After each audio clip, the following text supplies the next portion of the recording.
Welcome everyone to What the Fiction, and this is our pre-show that we are recording beforehand before WandaVision starts. We're both super excited for the show and we want to get into it. So, I am Marie-Claire Gould, your host, and with me is my husband. Hey, it's me, Kyle. Kyle. See my hands. We're trying a new recording setup, so you're getting the pleasure of this for the first time. We've also never recorded like side by side like this. Normally we're across a podcasting setup, so... Also, we're in our front lawn, right out on the sidewalk. Welcome to our home. No, I actually stole this from the like WandaVision like site. So I thought that's where we lived. To be honest, I haven't left my house in 3 months. So yeah, that's true as well. It's a little nice to have a show to watch and engage with people, and that's going to be our intention, is kind of turning this into a little mini party celebration fun thing. Every year we actually host an annual New Year's party that involves cocktails, and we were unable to do that, of course, this year. We just hung out with our family and had a good time together. However, we do want to continue and have a party with you. So we're going to do some things to engage with all of you, as well as, we have some surprises. yeah, welcome to Friday nights at the Goulds, but on Saturday afternoons. Yeah, and the reason it's Saturday afternoon is for European folks who potentially want to make it, just so it's a little bit easier for them. And we hope that you all come out. So just as a reminder, our WandaVision coverage will be happening on Saturdays at 2 p.m. our time, which is 4 p.m. Eastern, 1 p.m. Pacific, every Saturday that there is a new episode. Yeah. And that's like 9 p.m. in British Standard Time. Yeah. So we hoped it would still be available for those across the world if they wanted to attend and hang out and perhaps, have a little mini cocktail party with us. Yeah, it's late enough in the day at any place we think people are watching to have a drink with us. Yeah. Exactly. It's a good plan. So we know that this show is going to be weird. Some screeners have gone out.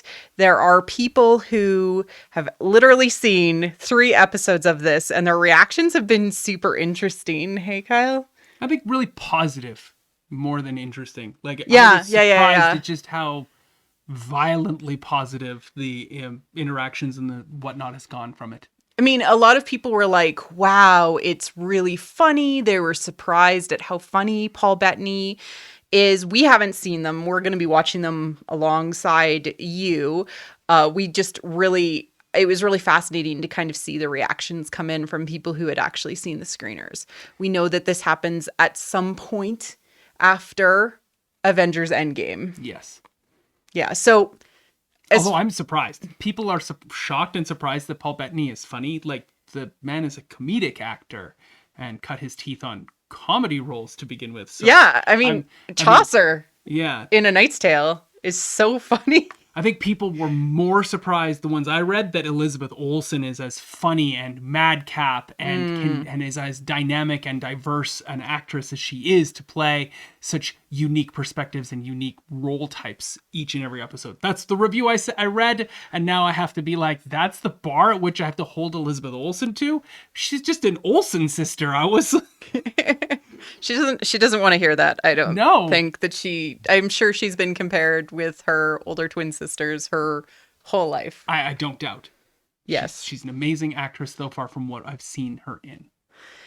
So we suspect that this show will be pulling heavily from a few concepts.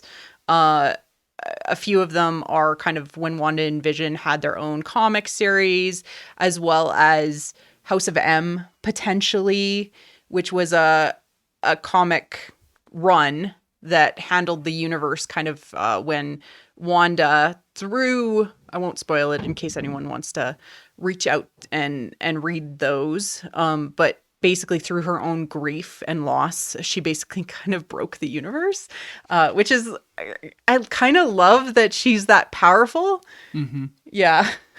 She's significantly powerful. Probably one of the most powerful mutants. So, like, with that, we know Vision has died. That is like the start of the Christmas Carol or something.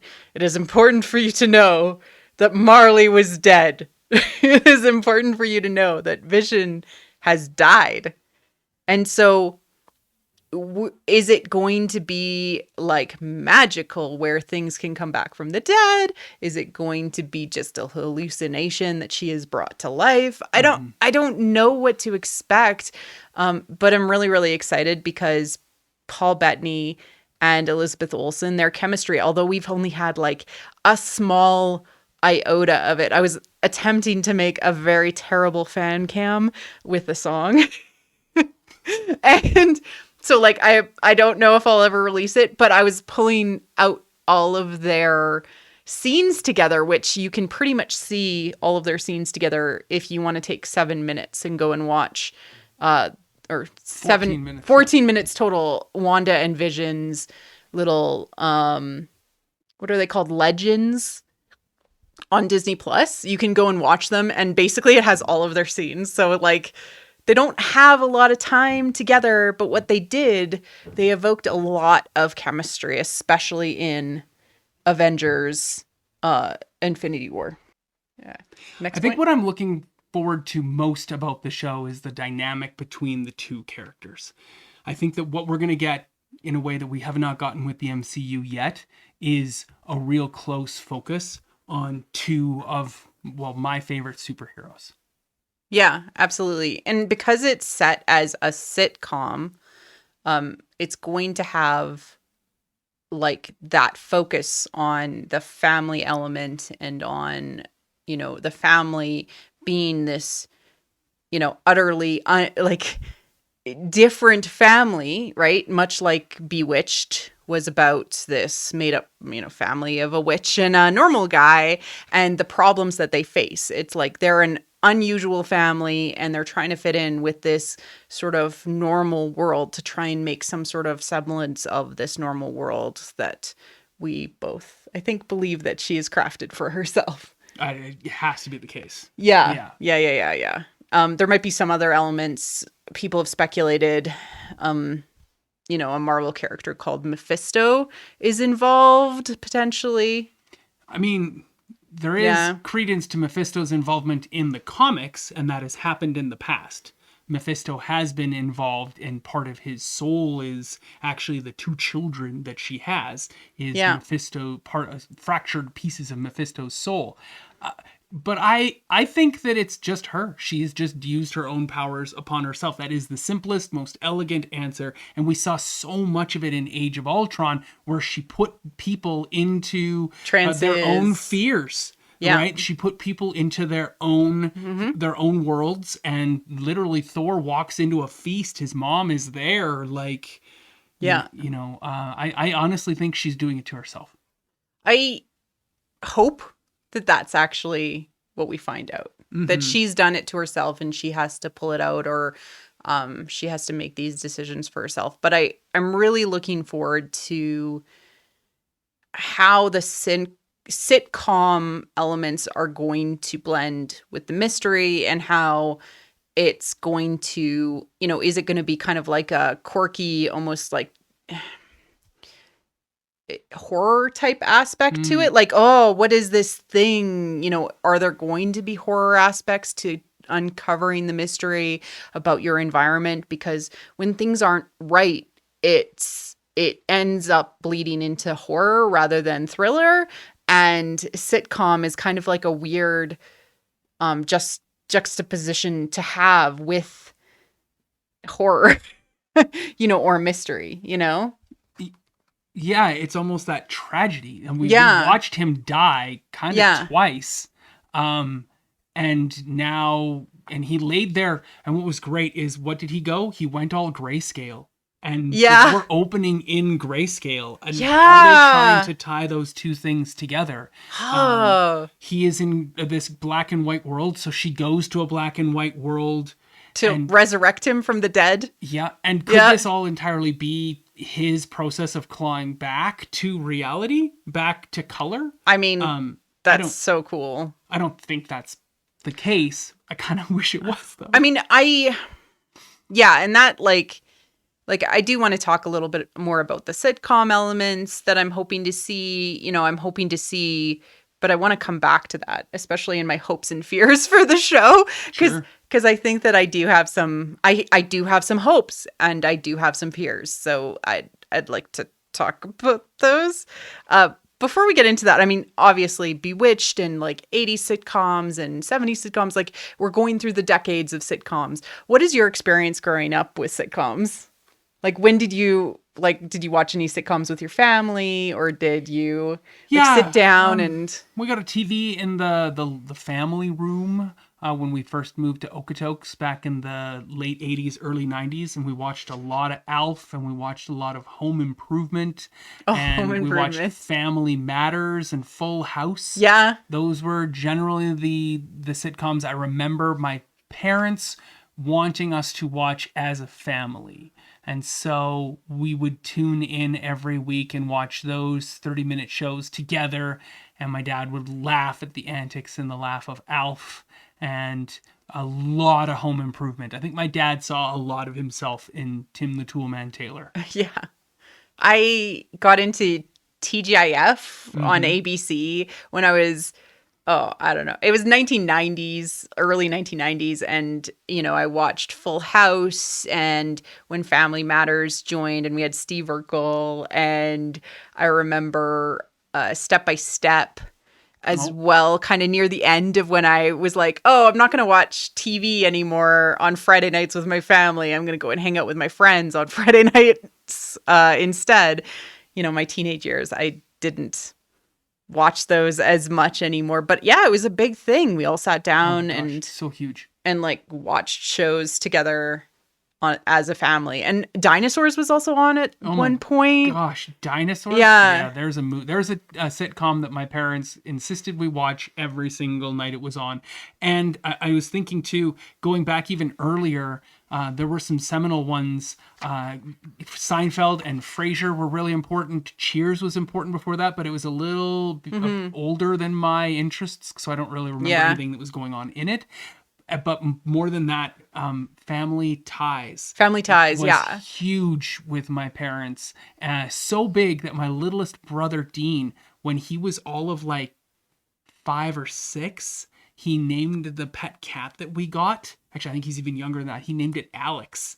Because of Alex P. Keaton from Family Ties. Our first pet that I have any memory of is named after a Family Ties character. So that's so cute. I don't think we're going to get any of that modern sitcom style in this. We may, because as they get closer to the modern time, like they're choosing these things and doing homage to the different kind of decades and the different feelings. And it definitely feels like we'll definitely get the 80s and the 70s, and we'll probably get 90s, 2000s-ish, right, as we're getting closer and closer to, modern times. Ooh, do you do this? Do you be like, hey, people in the chat, if you're still watching this, throw up what was a seminal sitcom for you? I'd love to watch this on replay and see what you had to say.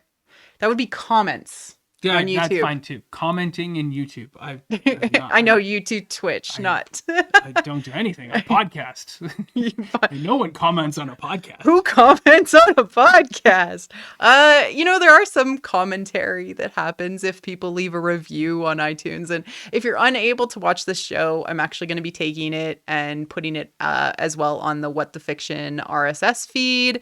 I'll be tweeting that out so people have both the links to this as well as to the RSS feed if they just want to be going for a walk and listening to us or doing dishes instead. Because what are you going to get? You're going to get us in front of a fancy background and maybe some fun, maybe some jokes, things like that. And you could definitely listen to it instead of watching us. But we're happy you came out if you did come out to YouTube. And definitely join us, because I'm going to pass out a cocktail drink every single week, and you can sit down and drink with us to the delight of each episode. Yes. It's going to be a little bit of a party. Yes. All right. So let's get into hopes and fears. What are some things that you hope we see? Cool. I'm hopeful to see that romance between Paul Bettany and Elizabeth Olsen. Oh. That's what I'm really excited for. I'm kind of afraid of the age difference between the two of them. But she plays older and he plays younger, so I think it works out pretty well. He was also his character's like 6 months old. Yeah, so. he was only like a year old by the time. Yeah, just under 3. Yeah, he's a baby. No, I'm just kidding. No. But yes, honestly, yes, Paul Bettany, and they have talked about that in the past, which is something. And I don't think that he would have normally been okay with this, but it was like, kind of the normal conclusion of their relationship as characters.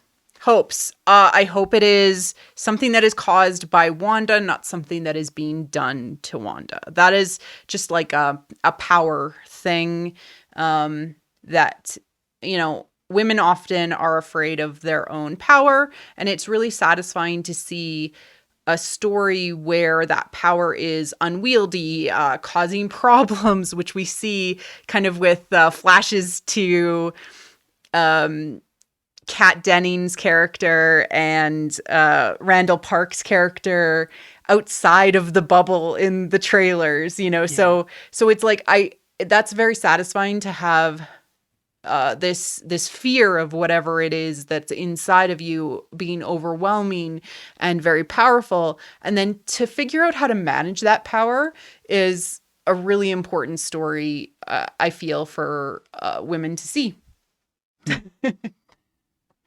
I'm also looking forward to the romance. Of course, I think their chemistry is off the charts. I think it is a really, really awesome step forward and could open the door to more romance. I mean, Thor, Love and Thunder. Love is literally in the title. And it is one of the things that Marvel's gotten a lot of flack about for the last few years, is that the MC movies are a certain type of movie. Mm-hmm. And they have tried to get away from that with both Ant-Man and then more Ant-Man and the Wasp, and just generally Paul Rudd in general. But your supporting cast of classic, capable, like professional sitcom actors and comedic actors with Randall Park and Kat Dennings especially, you're in great stead already comedically, mm-hmm. supporting our two leads. Yeah. And, we also have Katherine Hahn. Oh my gosh. Yeah. The things people have said about Katherine. Yeah. I have no idea yet.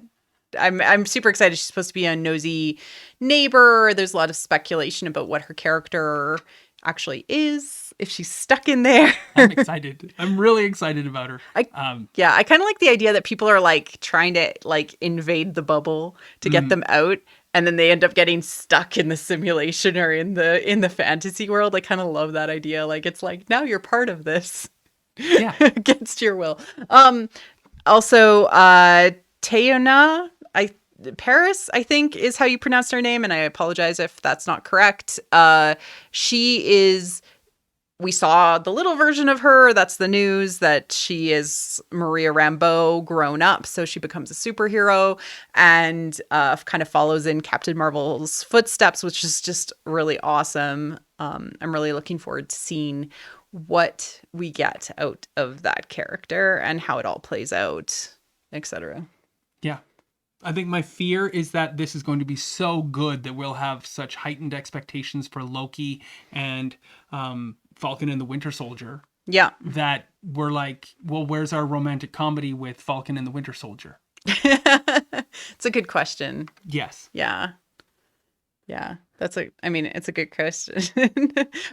Is Kat Denning going to be the tie through like all of the new Coulson sort of style where she's connected to everybody? Yeah. I don't know. Kat Denning's character Darcy is like and this is genuinely funny because there's something called the Darcy verse, which is just like everybody puts Darcy into fanfic or stories about all these other characters. Like she shows up randomly, and so it would be really funny if they actually made that a reality in the show universe. That'd just be an amazing thing. That'd be really cool. Yeah. My other hopes are that Wanda gets to keep it all. Everything that she builds for herself in this realm of creation that she is doing, because she can create things. That is one of her powers, is that she does get to keep Vision. She gets to keep her kids.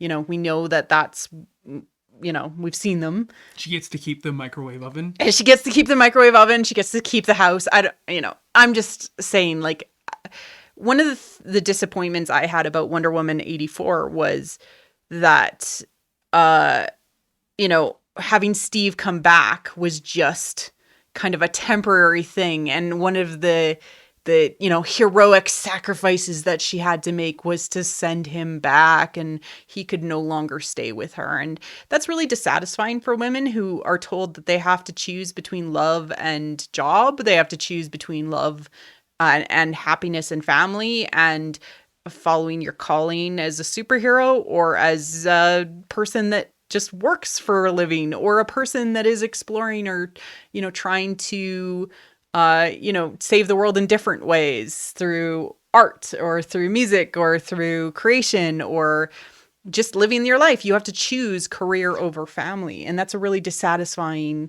thing that ends up happening to many women in fiction, especially because it's like that heroic sacrifice. And I just really hope they lean away from that, and that Vision gets to live and they get to be this through line through the next Avengers movies, which Kevin Feige has talked about is not over. I'm glad you tied that back so quickly, because I was going to jump in with my own comments about Wonder Woman, but now I'll relent. I mean... No, this isn't about Wonder Woman. This is about WandaVision. WandaVision, yes. Your latest MCU. Yes. So anyways, that was just one of my disappointing things about WandaVision. And yes, my fear that this will become, a sacrificial, oh yes, you must choose. I really hope that they get the voice actor of Ultron into the show. Yeah. That would be amazing. He is so good. The gentleman from the Blacklist. He is so good. He's so physical. To have him in as maybe one of the bad guys, and then only the tie would be the voice, would be really, really great. Well, okay, so into I'm pitching season 2 apparently. Into kind of the mystery of it all. We both hope that it was something that was caused by her. But I also think that because it's probably deeply psychological, we're probably going to see things from previous MCU movies come out. So we'll probably see some references to Hydra, who helped create her superpowers. We might even see Loki, because Loki is deeply connected to her superpowers because they were both connected to the staff at some point. It's just kind of thinking out there. Also, it would be a good tie-in to say, like, hey, Loki's coming up. Come show up at our next show. I really hope he doesn't show up at all. I'm afraid that it would lower them to have Loki appear, and then you start to wonder how is Loki influenced his powers. I mean, also, he's probably busy and wasn't available. I mean, isn't he in prison or something? I think we find out. Or I just meant the actor. Tom Hiddleston. Yeah. It's not like Chris Evans, who will literally guest in any MCU movie in existence. I for the mysteries themselves, like, what is causing this, how this is changing, who's trying to get in, is there anything, evil about what's happening to them. That's all, those sorts of things I want to know too. Yeah. I am just blown away that this is what we get. Because it's not what I expected. And it's not the sort of trade paperback novel you're going to see. It's not a comic that's come out. Yeah. There's nothing really like this. I mean, we have the WandaVision graphic novel. I've read it through.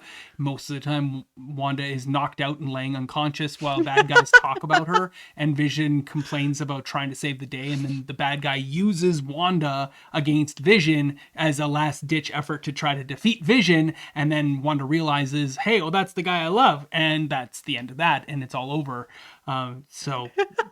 that there's comics for you. Yeah, and this doesn't seem like that at all. No, it really doesn't, and I'm excited about it, and I think that it's doing new things that we haven't seen from Disney Marvel as of yet, and I couldn't be more overjoyed to tune in at 1:00 in the morning on Friday. Yeah. Watch 2 episodes. You think there's going to be 2 episodes? I mean, it's confirmed. It's confirmed? I don't know. I listen. I mean, the people got 3 to test and taste and screen. Yeah, and I think we get a drop of 2 on the first day. Yeah. So we'll run the show as long as there are episodes coming out because we're both super excited about it and to talk about comedy, jokes, the things we see, the psychological factors of Wanda just. Hopefully creating this all on her own. I really hope that there's some dark power concepts in there as she's trying to change reality to suit her needs. And since this is in a way, because we've talked about you and I after we finished watching all the MCU, because this is in a way kind of launching the next phase of the MCU because Spider-Man Far From Home was almost like an epilogue to that phase. And so this next phase is being launched. Like, is it multiverse related? We already know there's going to be a lot of multiverse in the next phase. So maybe this cracks reality. That would be cool. I'm hoping. That would be cool. I think that what's great about this is that the epilogue of Spider-Man Far From Home had so many pictures and footage of Tony Stark and Iron Man and Captain America, and those guys are gone. Yeah. And I hope that this launch of Phase 5, is it really Phase 5 or Phase 4? This launch of this new phase... We're professional people. ...is so good... because it doesn't make reference to that which came before. It's not relying on its laurels of the established MCU characters as a foundation. It's going to build from these secondary characters and build a whole new platform upon which to go and generate and create new stories. Yeah. And, allowing other types of stories to shine is part of that. And that's what we're going to get. Yep. Yeah. Well, this is a lot of fun to chat about what we hope for, what we fear. This is the little fear. Just a tiny fear. Okay, I'm done. But please do come out and join us on Saturday, January 16th at 4 p.m. Eastern, 1 p.m. Pacific. If you are watching the show, we really do look forward to seeing you, especially chatting and enjoying this all together as a group. It's always something that's super fun when we are able to do that. Also, make sure to subscribe to the channel so then you'll get the notifications when we're going live, etc. And we'll try to start the streams sort of, 5 minutes beforehand-ish so that people can join and they're notified. But we'll be there with bells on. I don't know. We're wearing bells now? No, we're not wearing bells, but we'll be there with our drinks and we'll be there to discuss the episodes as they happen. And we'll have a really good time, I think. I'm super excited. The lens with which we view things is so different from each other's. That and now we're recording this and filming live, and it's not a podcast, so you get a nice little snippet of our relationship. Oh my god, it will be funny. I think, yeah, it'll be awkward. and funny. and like a sitcom in and of itself, potentially. I don't know. We just don't even have a laugh track, though. That's part of the problem. But we would love to see you, and yeah, it's gonna be a lot of fun to share this with so many people and share this with you. I'm Marie Claire Gould, and this is What the Fiction, part of What the Force Media, which you can follow us on Twitter at WT Force Media. And me personally, you can follow me at Marie C. Gould on Twitter. Bye. Bye.